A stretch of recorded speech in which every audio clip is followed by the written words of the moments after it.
వైఎస్ఆర్సీపీ ఆంధ్రప్రదేశ్లో పవర్లో ఉన్న టైంలో ముంబైకి చెందిన ఓ హీరోయిన్ను వైకాపా పెద్దలు కొందరు ఐపీఎస్లు హరాస్ చేశారన్న వార్త దుమారం లేపుతూ సోషల్ మీడియాలో చక్కర్లు కొడుతుంది. కృష్ణా జిల్లాకు చెందిన వైకాపా నాయకుడు ప్రేమ డ్రామా ఆడి ముంబైకు చెందిన సినిమా నటి వెంట తిరిగి పెళ్లి చేసుకోకుండా మోసగించినట్లు ఇన్ఫర్మేషన్.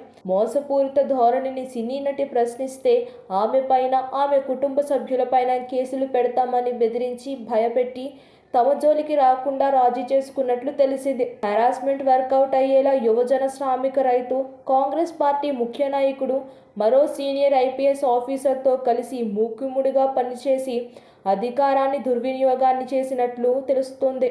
వ్యవహారం అంతా చూస్తుంటే రేప్, గ్యాంగ్ రేప్లు లాంటివి కూడా చేసి విషయం బయటికి రాకుండా జాగ్రత్త పడుతున్నారేమో అన్న కామెంట్స్ తెలుగుదేశం పార్టీ శ్రేణుల నుంచి వస్తున్న మొదటి విశ్లేషణ.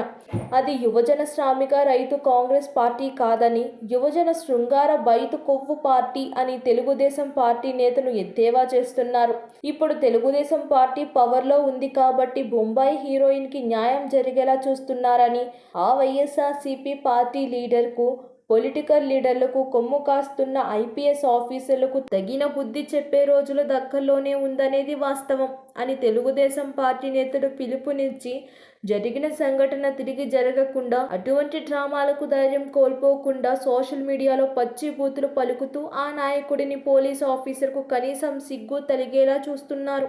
సబ్స్క్రైబ్ చేయండి. Please do subscribe to. Please like, share and subscribe to top Telugu TV. Top Telugu TV. Top Telugu TV.